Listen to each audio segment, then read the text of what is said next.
প্রিয় বন্ধুরা, আসসালামু আলাইকুম। আপনাদের একটা আশ্চর্য বিষয় দেখা যাচ্ছে। কৃষক ফসল ফলাইবে কীভাবে?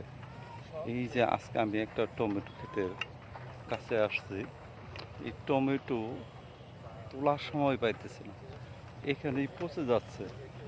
এই দেখেন টমেটোগুলা শত শত বিঘা এখানে টমেটো তৈরি হইতেছে সাভারের মধ্যে। এই যে বেশিরভাগ টমেটো নষ্ট হয়ে যাচ্ছে ক্ষেতের ভিতরেই।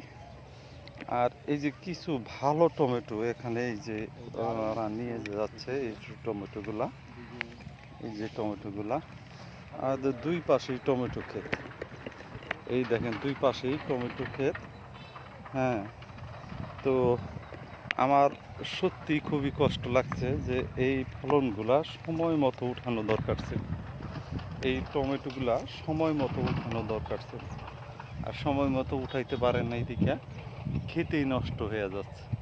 তো কৃষক ভাইদের বলবো যে আপনি ফসল বোনেন ঠিক আছে, কিন্তু সময় মতো সেই ফসলগুলো উঠাইতে হবে।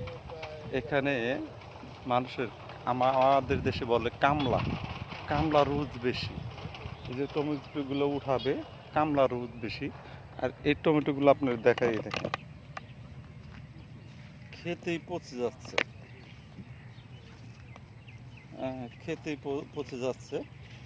তো এই পচা টমেটো তো কেউ নিবে না, এখান থেকে কিছু ভালো ভালো ওই যে উঠাইতেছে উনি। হ্যাঁ, এটা আপনার সাভারে তো কৃষি ফলন অনেক ফলন হয়েছে। তো দামও কৃষকরা পাইতেছে না, যে কৃষকরা এটা নিয়ে বিক্রি করবে এবং একজন লোক দিয়ে উঠাবে, উঠানের সেই খরচটা বন্ধ ওঠে না। যাই হোক, সবার জন্য শুভেচ্ছা রইল।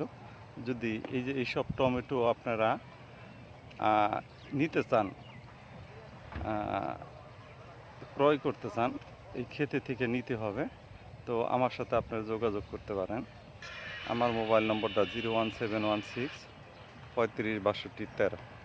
তো যাই হোক, ভিডিওটা আপনারা দেখলেন, ভালো লাগলে লাইক কমেন্ট শেয়ার দিবেন। Bye bye.